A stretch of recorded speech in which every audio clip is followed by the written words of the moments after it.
اکیلے رسول پاک صلی اللہ علیہ وسلم کہتے ہیں نبی پاک تنے تنہا اکیلے. حضور نہ سیر کرتے کرتے ہمارے قافلے کے پاس سے گزرے, خیمے لگے تھے, پڑاؤ کیا, محبوب تشریف لے آئے. کہتے ہیں حضور سید عالم صلی اللہ تعالی وسلم تشریف لائے. کوئی قبیلے میں سے, قافلے میں سے حضور کو جانتا نہیں تھا. ایک سرخ رنگ کا اونٹ تھا ہمارے سردار کا جو بکنے سے رہ گیا تھا, بڑا خوبصورت. کہتے ہیں نبی پاک کو پسند آ گیا. حضور پوچھنے لگے تم کون ہو؟ کہا جی مسافر ہے. کہاں سے آئے ہو؟ فلاں جگہ سے آئے ہیں. کس لیے آئے ہو؟ ہم تجارت کی غرض سے نکلے. اونٹ بیچو گے؟ بیچنا ہے. کتنے کا سودا طے ہوا؟ اس نے کہا اتنے لینے, حضور نے کہا اتنے دینے. اب بات طے ہو گئی. کہتے ہیں لگام حضور نے پکڑی اور فرمانے لگے وہ سامنے میرا شہر ہے جس کا نام مدینہ, وہ میرا شہر ہے. میں ابھی مدینے جاتا ہوں, اپنے غلام کو بھیجتا ہوں اور تمہیں آ کے نہ قیمت دے جاتا ہے. محبوب گھوڑے کی لگام تھا, اونٹ کی لگام تھا, میں نکیل تھا, میں اونٹ تھا سرخ رنگ کا. حضور لے کے جب نکلے نا, تھوڑا سا چند قدم آگے گئے تو ان میں سے ایک شخص بولا, کہنے لگا سردار آپ سیانے لوگ ہیں, سمجھدار ہے. اس شخص کا نام پوچھا آپ نے, قبیلہ پوچھا ہے, ایڈریس کا پتہ ہے, پتہ ہے کہاں رہتا ہے, اتنا قیمتی اونٹ دے دیا. تو سردار بھی کہنے لگا, سارے کہنے لگے یار ان کی باتوں میں اتنی لذت تھی, ان کے گفتار و رفتار اتنی باوقار تھی, مزیدار تھی کہ ہوش ہی کوئی نہیں رہا. بھئی ہم پرانے تاجر ہیں, کبھی اس طرح کا سودا کیا ہی نہیں جس طرح کا آج ہو گیا. اوہو واقعی کچھ نہیں یاد رہا, کوئی سمجھ نہیں آئی. وہ ابھی نظر آ رہے ایک آدمی, دوڑ کے جاؤ, دوڑ کے, اور جا کر کے نا ان سے کہو, بڑی جائز بات ہے, وہ ناراض بھی نہیں ہوں گے. ان سے ایک شخص کہو کہ بھئی اونٹ دے جاؤ, پیسے لے آنا اور اپنا مال لے جانا, دوڑ کے جاؤ. ایک شخص دوڑنے لگا تو سردار کی بیوی خیمے کے اندر تھی, پردے کے پیچھے سے بولی, کہنے لگی خبردار کوئی پیچھے نہ جائے, اگر پیسے مل گئے تو ٹھیک ہے, نہ ملے تو میں دے دوں, کوئی پیچھے نہ, کوئی نہ جائے پیچھے. سردار کہنے لگا تو جانتی ہے؟ کہنے لگی نہیں. کا گارنٹی کیوں دے رہی ہے؟ تو کہنے لگی تم نے ان کا چہرہ نہیں دیکھا, تم تو سودے کر رہے تھے, میں پردے کے پیچھے سے دیکھ رہی تھی. پیر مہر علی شاہ صاحب کو کسی نے کہا تھا نبی پاک کا حلیہ بیان کرے, بتائیں حضور کے کان مبارک کیسے تھے, آنکھیں کیسی تھی, ناک مبارک کیسی تھی, بینی مبارک کیسی تھی. تو پیر مہر علی شاہ صاحب کہنے لگے کوئی مثل نہیں ڈھولن دی. کہنے لگے مجھ سے نہیں بیان ہوتا حضور کا حلیہ, کوئی مثل نہیں ڈھولن دی. تو چپ کر مہر علی, ایتھے جا نہیں بولن دی, بس کر, تو بیان کر سکتا ہے, اتنی طاقت. اعلیٰ حضرت نے کہا لم یاتی نظیر کپی ناظرن مثلے تو نشد پیدا جانا. کہا حضور مثال تو تب آپ کی بنے گی نا, کوئی آپ کی طرح کا پیدا تو ہوگا, تب بھی مثال بنے گی, تو جب ہوا ہی نہیں تو مثال کیسے بنے گی؟ کہنے لگی کوئی نہ جائے, نہ پیسے آئے تو میں دے دوں گی. میں تو پردے کے پیچھے سے دیکھ رہی تھی, ان کے چہرے کا وقار دیکھا, ان کی آنکھوں کی روشنی دیکھی, ان کے لفظوں کا حسن دیکھا. تم 50 باتیں کرتے تھے, وہ ایک جواب دیتے, اور گنے چنے لفظ بولتے تھے. ان کی سادگی کا وقار دیکھا. جانے دو, نہ پیسے آئے تو میں دوں گی. کہتے حضور گئے, تھوڑی دیر کے بعد ایک کالے رنگ کا حبشی غلام آیا, پیسے بھی پکڑے اور اپنی چادر میں نا کھجورے باندھ کے تو پیچھے ڈالی ہوئی. اور دیہاتی لوگ پیچھے نہیں ڈال لیتے, کھجورے ڈال کے پیچھے. کہتے ہیں وہ آئے اور ان کی آنے کا انداز بھی بڑا نرالا تھا. کہتے ہیں وہ جھومتے جھومتے اللہ کا ذکر کرتے, اللہ الصمد کرتے پہنچ گئے, اور آگے کہنے لگے تم سے میرے نبی نے اونٹ خریدا؟ تم سے؟ کہا ہم سے خریدا ہے. کہنے لگے یہ تمہارے پیسے؟ اور پھر چادر کھول کے صحرا پہ بچھا دی. کہنے لگے یہ تمہارے پیسے, اور کھجورے کھاؤ, میرے نبی نے تحفہ بھیجا ہے, کھاؤ, حضور نے تحفہ بھیجا ہے. تو وہ سردار کی بیوی اونٹ ہٹا کے کہنے لگی, وہ کالے رنگ کے حبشی غلام, انہیں کھجوریں کھلا, اور مجھے اس عزت والی ماں کا نام بتا جس کے گھر میں ایسا لال پیدا ہوا. انہیں کھجوریں کھلا, اور مجھے اس عظمت والے باپ کا نام بتا جس کے گھر میں ایسا پھول کھلا ہے. وہ قبیلہ تو بتا تو صحیح, وہ کون تھے؟ 2 گھڑیاں رکے ہیں پر خوشبوئی پھیل گئی ہے, رنگ ہی بدل گیا, تار کوئی مثل نہ ڈھولن دی.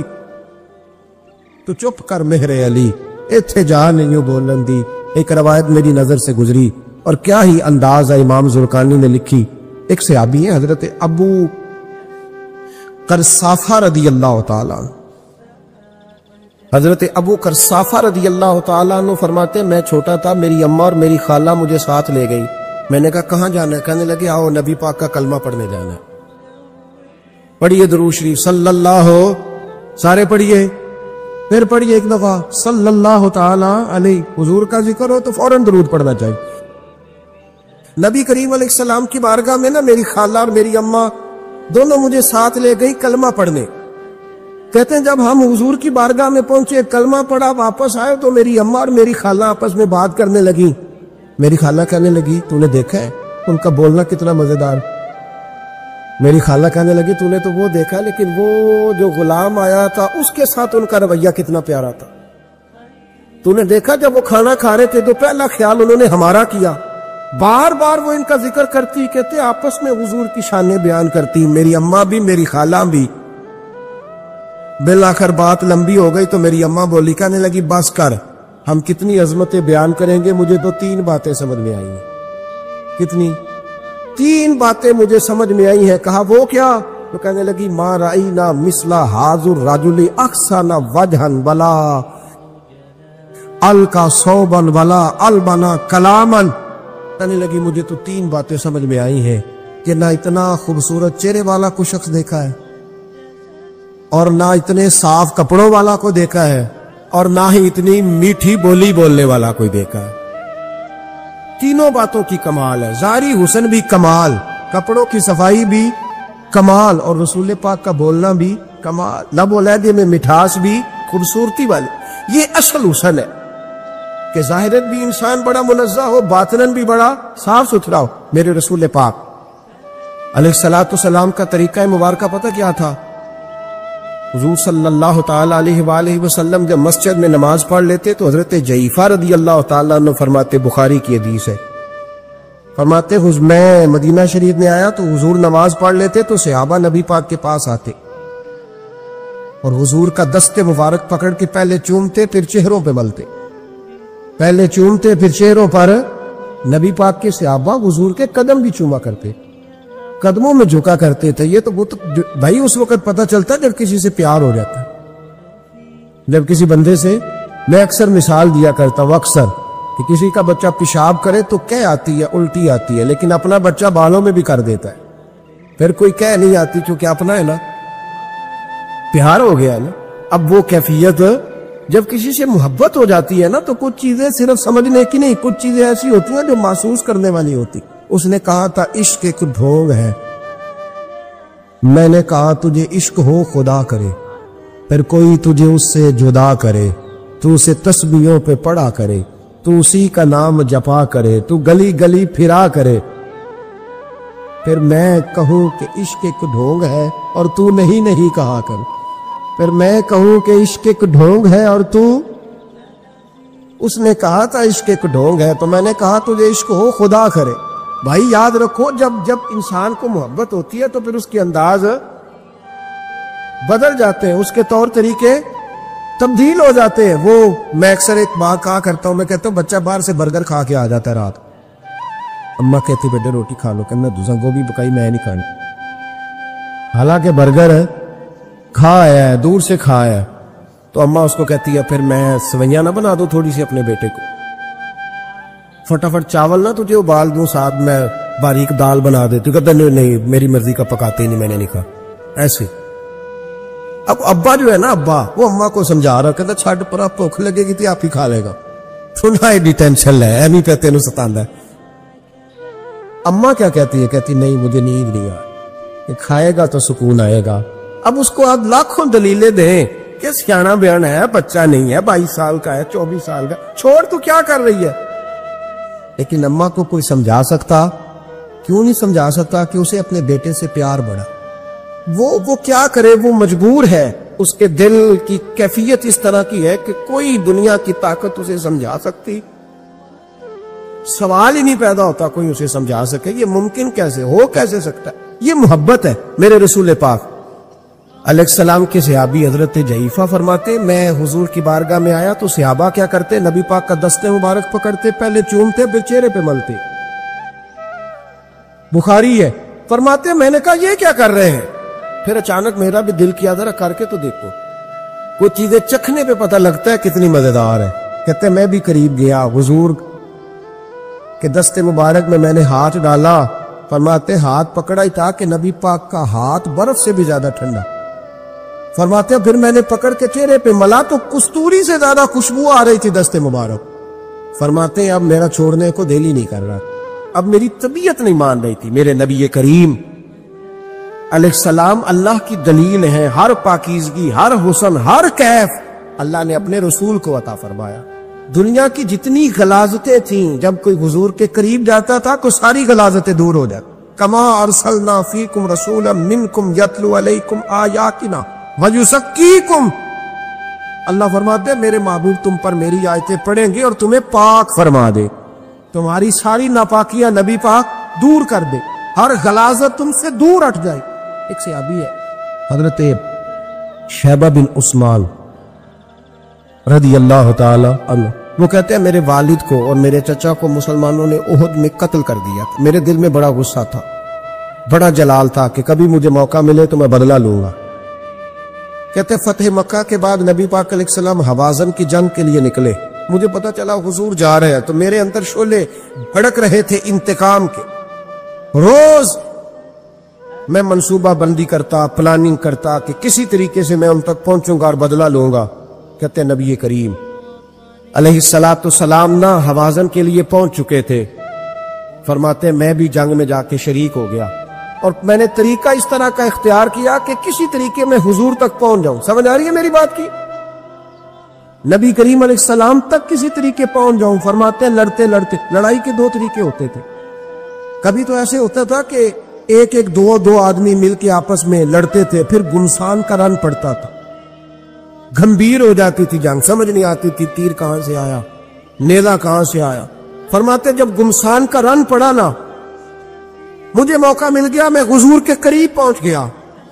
حضرت شیبہ بن عثمان رضی اللہ تعالیٰ عنہ کہتے جب میں پہنچ گیا تو میں نے نا دیکھا کہ اب حضور کے قریب لوگ نہیں ہیں۔ فرماتے میں نے نا فوراً تلوار اٹھائی، تلوار اٹھا کے میں حضور کو معاذ اللہ شہید کرنے ہی لگا تھا کہ ایک نور چمکا حضور کے ساتھ۔ پڑھیے درود صلی اللہ علیہ وسلم، کہتے ایک نور چمکا، اتنی تیزی تھی اس نور میں کہ میری آنکھیں بند ہو گئی، میرے ہاتھ سے تلوار گر گئی، آنکھیں چنجھا گئی میری۔ فرماتے تلوار میرے ہاتھ سے چھوٹ گئی۔ اب جب وہ روشنی مدھم ہوئی نا تو میں نے دیکھا نبی پاک سامنے کھڑے مسکرا رہے ہیں۔ آپ نے میں نے کر دی، آپ نے سن لی، ذرا دیکھو تو صحیح، جو تلوار لہرائے اسے دیکھ کے بھی کبھی کو مسکرایا، جس نے تلوار ہی لہرا دی، جو شہید کرنے ہی لگا تھا، پہنچ گیا تھا۔ لیکن یہ اخلاق میرے رسول پاک کا صلی اللہ اعلیٰ حضرت فاضل بریلوی کا ایک شعر میں نے پڑھا، کئی کچھ چیزیں ایسی ہوتی ہیں جو بس نا وہ آتی تو سامنے ہے لیکن وہ اتنا لطف دے جاتی ہے کہ ٹھنڈا ہو جاتا ہے مزاج۔ رات کو میں شعر پڑھ رہا تھا اعلیٰ حضرت کا فاضل بریلوی رحمت، اور میں نے شعر پڑھا تو مجھے اچھا لگا سنانا۔ ایک دوست کو میں نے فون کیا، میں نے کہا یار ذرا شعر تو سن لے، یہ پہلی دفعہ نظر سے گزرا ہے، ابھی سیدھا سادہ لیکن روح تک اتر گیا۔ اعلیٰ حضرت فرمانے لگے نبی پاک کے بارے میں، فرمانے لگے سیدھی سیدھی روش پر کروڑوں درود، سیدھی سیدھی روش پر بالکل سیدھی ہے حضور کی باتیں، کسی پیچیدگی کی ضرورت نہیں۔ کہنے لگے سیدھی سیدھی روش پر کروڑوں درود، سادی سادی طبیعت پہ لاکھوں سلام، لاکھوں سلام میرے نبی کریم صلی اللہ علیہ وسلم مجھے دیکھ کے مسکرائے، اور فرمایا جب حضور مسکرائے نا تو میں نبی کریم علیہ السلام کو دیکھ کے حیران ہوا کہ میں نے تلوار تانی تھی اور حضور نے مسکرانا شروع کیا۔ فرماتے اب حضور نے مجھے بلایا، آواز کے ساتھ نہیں بلایا، حضور نے اشارہ کیا یوں کر کے، فرمایا ادھر آؤ نا۔ فرماتے مجھے اب یہ بھی سمجھ نہیں آئی کہ کس نے مجھے اٹھا کے حضور کے قریب کر دیا۔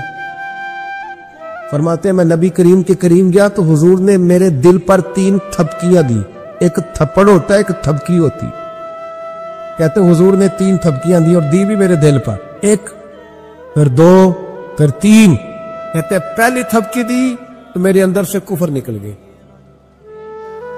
دوسری تھپکی دی تو میرے اندر ایمان داخل ہو گیا، اور تیسری تھپکی جب نبی پاک علیہ السلام نے دی تو مجھے ہر چیز سے بڑھ کر رسول اللہ سے پیار ہو گیا، محبت ہو گئی نبی کریم سے. آپ فرماتے ہیں اب حضور نے نا فوراً میرے ہاتھ میں تلوار تھمائی، فرمایا پہلے تو ہمارے خلاف لڑ رہا تھا، تلوار پکڑ اب ہماری طرف سے لڑ، تلوار پکڑ اور لڑ. آپ فرماتے ہیں میں اتنا لڑا کہ جو حضور کا دشمن سامنے آتا میں گلا کاٹ دیتا، جو آتا میں اس کے ٹکڑے کر دیتا. فرماتے ہیں پہلے میں باپ کا بدلہ لینے آیا تھا، اور اب میرا یہ حال ہے کہ اگر میرا باپ بھی سامنے آئے گا تو میں اس کا بھی گلا کاٹ دوں گا، لیکن حضور کے قریب کسی کو جانے نہیں دوں گا. حضرت شیبہ بن عثمان کہتے ہیں جنگ ختم ہو گئی، حضور خیمے میں گئے، میں بھی گیا. اب نبی پاک لوگوں سے باتیں کر رہے ہیں، حضور لوگوں سے باتیں کر رہے ہیں، میں ایک کونے میں بیٹھا سوچ رہا ہوں کہ میں تو بدلہ لینے آیا تھا، یہ میرے ساتھ ہوا کیا؟ حضور لوگوں سے باتیں کرتے جا رہے ہیں، میں سوچتا جا رہا ہوں کہ میں تو انتقام لینے آیا، یہ کیا معاملہ ہوا؟ کہتے محبوب نے اچانک میری طرف نظر اٹھائی اور فرمانے لگے شیبہ ایک ارادہ تو نے کیا تھا جو غلط تھا، اور ایک ارادہ میرے رب نے کیا ہے اور تیرے اوپر فضل فرما دیا ہے. فرماتے حضور نے اب مجھ سے فرمایا کوئی خواہش ہو تو بتاؤ، مانگ لو کچھ مانگنا ہے تو. میں نے عرض کی یا رسول اللہ میری بخشش کی دعا کر، بڑا میرا خوفناک ماضی ہے، میں اسلام کا بڑا دشمن رہا. کہتے میں نے دعا کے لیے کہا اور حضور پھر دوسرے لوگوں سے باتیں کرنے لگا، کبھی اس سے کبھی اس سے کبھی اس سے. میں سوچنے لگا کہ میری بات کا کوئی جواب ہی نہیں آیا. جب تو 3 بار میں نے سوچا تو میرے کریم نے پھر توجہ میری جانب کی اور فرمایا تو نے بخشش کی دعا کا کہا تھا، میں نے سن لیا ہے، رب کریم نے تیری بخشش فرما دی ہے، اللہ نے تجھے بخش دیا ہے، تیری خطائیں رب کریم نے معاف کر دی. نبی پاک کے دست مبارک کی برکت میں آپ کو سینکڑوں لوگ دکھاتا ہوں، سینکڑوں لوگ، بڑے دعوے سے کہہ رہا ہوں، 2 4 5 نہیں، سینکڑوں لوگ انہوں نے پردیس جا کے محنت کی، کمائیاں کی، لیکن اپنے دیس میں مسجد بنائی تو لوگوں کو کہا کہ علامہ صاحب، قاری صاحب، پیر صاحب، میں پیسے سارے دوں گا پر میرا نام نہ لے لو. میں نے کہا میں سینکڑوں لوگ دکھاتا ہوں، سینکڑوں لوگ، محنت کی، جدوجہد کی، کوشش کی. یہ اسٹیج پہ بیٹھتے میری طرح کے وہ لوگ جو پیر صاحب، صوفی صاحب، علامہ صاحب ہوتے ہیں، لیکن میں سینکڑوں لوگوں کا جانتا ہوں جو محفل کا اشتہار اپنے ہاتھوں سے لگاتے، محفل والے دن جھاڑو بھی دیتے، لوگوں کو پیغام بھی دیتے. ان کا اشتہار پہ بھی نام کوئی نہیں، نقیب نے بھی نام نہیں لیا، وہ اسٹیج پہ بھی نہیں بیٹھے، لیکن جب محفل سج جاتی ہے، جب دنیا آ جاتی ہے، جب رسول پاک کا ذکر قروج پکڑتا ہے تو وہ دور کھڑے ہو کے کہہ رہے کتنی اچھی ہو گئی ہے میری محفل، کتنی اچھی ہو گئی ہے میری محفل. نہ کسی پیر نے نام لیا، نہ کسی مولوی نے لیا، نہ کسی نقیب نے لیا، نہ کسی نعت خواہ نے لیا، پر او میرے نبی کی محفلیں سجانے والوں، تمہارا نام کسی نے نہیں لیا، تمہاری فوٹو نہیں آئی، تمہارا اشتہار پہ نمبر نہیں لکھا گیا، اور جس رسول کے لیے تم نے یہ کام کیا اس نبی کو سارا ہی پتا ہے.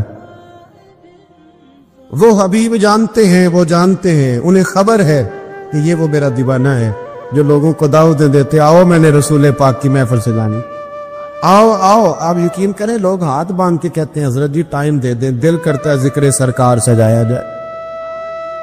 میرے بھائی یاد رکھو، فروغ محبت کی بات کرو، پیغام محبت کی بات کرو، محبت کی بولی بولو، محبت کا تذکرہ کرو، لوگوں کی اچھائیوں کا ذکر کرو، خوبیوں کا بیان کرو، چھوڑو چھوڑو نفرتیں، چھوڑو چھوڑو عداوتیں، آؤ واپس لوٹ آئیں. بخاری مسلم پڑھو. میرے نبی پاک علیہ السلام نے فرمایا اپنا ایک بھائی اپنے گھر سے چلا تھا اپنے دوسرے بھائی کو ملنے. ایک تو ہے صحابی کا پیار، ایک تو ہے اہل بیت کا پیار، ایک اللہ کے ولی کا پیار. اپنے گھر سے چلا تھا وہ اپنے ایک بھائی سے ملنے، بخاری مسلم ہے. حضور فرماتے ہیں کہ رستے میں اسے فرشتہ ملا انسانی شکل میں. لوگ تو روز سفر کرتے ہیں پر فرشتے نہیں آتے. اللہ نے فرشتہ بھیجا انسانی شکل میں. کدھر جا رہے ہو میاں؟ کہنے لگا اپنے بھائی سے ملنے جا رہا ہوں. کہا اس کا تیرے اوپر کوئی احسان ہے؟ اس نے کہا نہیں. کیوں ملنے جا رہے ہو؟ سننا ہو یارو، یہ میری بات نہیں، یہ مدینے والے رسول کی زبان اطہر سے نکلا ہے. فرمایا کہاں جا رہے ہو؟ اس نے کہا میں جا رہا ہوں بھائی سے ملنے. کوئی احسان ہے؟ کوئی نہیں. کوئی لین دین کا معاملہ ہے؟ کوئی نہیں. کیوں ملنے جا رہے ہو؟ کیوں؟ کہنے لگا اس لیے ملنے جا رہا ہوں کہ وہ بھی اللہ کا حضرت ہے. میں رب کا بندہ سمجھ کے اللہ کا بندہ سمجھ میں کہتا ہوں او پیران عظام، تم نے اگر دھوکے کی پگڑیاں باندھی اور تم نے اگر فراڈ کے جبے پہنے، تم نے اگر جھوٹ کے پلندے باندھے تو وہ تمہارا معاملہ ہے، لیکن جو تمہیں رب کا بندہ سمجھ کے ملنے آئے گا وہ اجر حاصل کر لے گا، وہ اللہ کی بارگاہ سے نواز دیا جائے گا. وہ تو اللہ کا بندہ سمجھ کے آیا نا، اسے تو نہیں پتا جبے کے نیچے کیا ہے، اسے نہیں پتا بڑی پگڑی کے نیچے کیا ہے. مدینے والے محبوب فرمانے لگے وہ فرشتہ آیا اور آ کر کے اس سے کہنے لگا اللہ کی رضا کے لیے ملنے جا رہے ہو؟ اس نے کہا ہاں. کہنے لگا سنو پھر میں انسان نہیں، میں فرشتہ ہوں، مجھے رب نے بھیجا ہے. اور آپ فرماتے ہیں جس طرح تم دونوں میری رضا کے لیے آپس میں محبت کرتے ہو نا، اللہ تم دونوں سے محبت فرماتا ہے.